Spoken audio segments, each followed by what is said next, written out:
Assalamualaikum warahmatullahi wabarakatuh. Saya Dilara Magita. Di sini saya akan membuat video terkait tugas UAS BK Keluarga.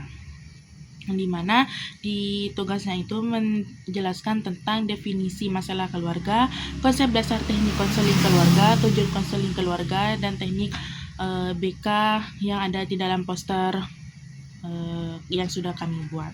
Yang pertama, saya akan menjelaskan tentang definisi masalah keluarga.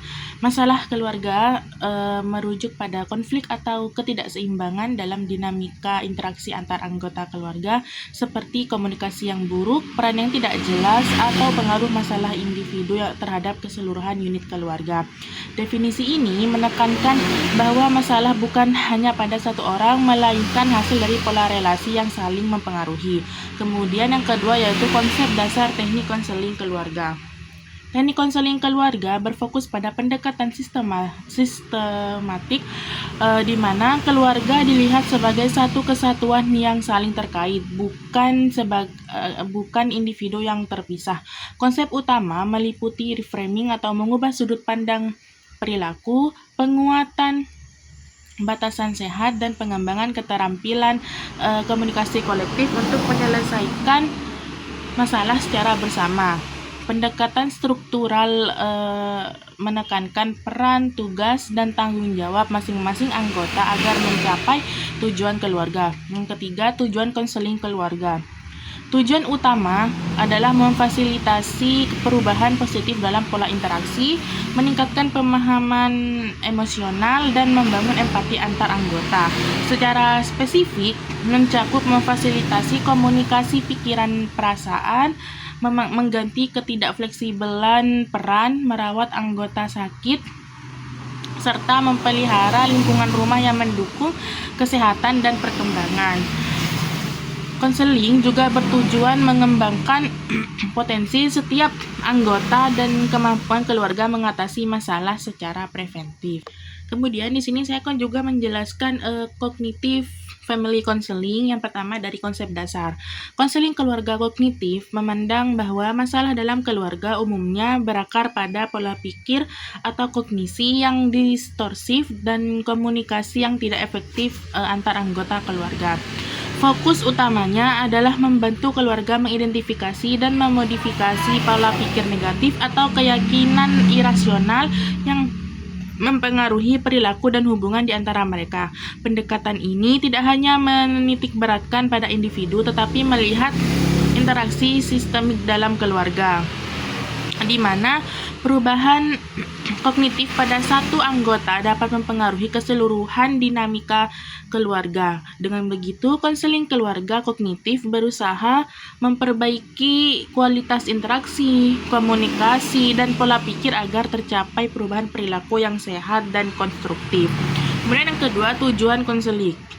Tujuan konseling kognitif atau tujuan konseling keluarga kognitif itu meliputi yang pertama, mengenali dan mengubah pola pikir irasional seperti keyakinan berlebihan, penilaian negatif, atau asumsi yang tidak realistis yang biasanya menjadi sumber konflik dan ketidakharmonisan keluarga. Yang kedua, meningkatkan komunikasi dan empati antar keluarga dengan menanamkan pola komunikasi yang terbuka, saling mendengarkan, dan memahami sudut pandang setiap anggota keluarga. Yang ketiga, mengembangkan cara berpikir yang realistis dan positif agar anggota keluarga mampu menghadapi permasalahan dengan cara lebih solutif dan adaptif. Yang keempat, membantu keluarga dalam menyelesaikan konflik secara sehat melalui penyelesaian masalah bersama tanpa kekerasan atau tindakan defensif berlebihan.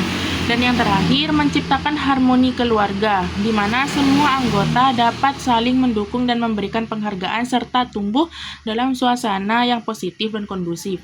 Kemudian yang ketiga ada teknik dan tahapan.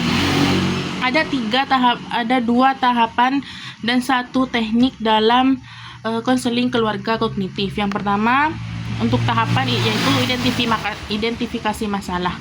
Konselor bekerja sama dengan keluarga untuk menemukan pola pikir, asumsi, atau keyakinan irasional yang mendasari perilaku dan konflik keluarga. Proses ini melibatkan asesmen detail melalui wawancara, observasi, hingga penggunaan instrumen penilaian jika diperlukan. Yang kedua, edukasi kognitif. Konselor memberi pemahaman kepada anggota keluarga tentang hubungan antara pikiran, emosi, dan perilaku. Edukasi ini bertujuan agar keluarga memahami mengapa pola pikir tertentu bisa mempengaruhi suasana hati dan reaksi perilaku mereka. Yang ketiga, teknik dari konseling keluarga yaitu teknik restrukturisasi kognitif. Di teknik ini membantu anggota keluarga mengubah pikiran negatif menjadi pola pikir yang lebih adaptif, logis, dan produktif. Teknik ini sering menggunakan latihan berpikir ulang atau reframing, identifikasi distorsi kognitif, dan latihan komunikasi positif. Yang keempat, ada prosedur konseling. Proses konseling keluarga kognitif terdiri dari 3 tahapan utama. Yang pertama, penilaian atau asesmen. Langkah awal dengan menggunakan berbagai data terkait dinamika dan masalah keluarga melalui wawancara, observasi, serta kuesioner. Yang kedua, intervensi atau intervention. Tahap pelaksanaan strategi dan teknik kognitif pada anggota keluarga seperti latihan dialog, simulasi pemecahan masalah, hingga pelatihan keterampilan komunikasi. Yang ketiga, evaluasi atau evaluation. Konselor menilai efektivitas dari perubahan yang terjadi, baik dalam perilaku maupun pola pikir anggota keluarga untuk memastikan tujuan konseling tercapai dan keluarga mampu mempertahankan perubahan secara mandiri. Yang kelima, yaitu ada mekanisme perubahan perilaku. Terdapat 3 mekanisme utama yang mendasari perubahan perilaku keluarga. Yang pertama ada teori kognitif. Perubahan perilaku terjadi ketika anggota keluarga menyadari dan memodifikasi pola pikir yang salah atau tidak rasional melalui bimbingan konselor. Yang kedua, teori belajar sosial. Anggota keluarga belajar perilaku baru dengan cara mengamati dan meniru role model atau anggota lain yang menunjukkan contoh perilaku positif. Dan yang terakhir yaitu teori pemecahan masalah. Keluarga dibimbing untuk memahami dinamika konflik secara logis dan mencari solusi yang rasional sehingga bisa menghadapi stres atau konflik tanpa terjebak pada reaktif yang tidak produktif. Sekian dari saya. Terima kasih. Wassalamualaikum warahmatullahi wabarakatuh.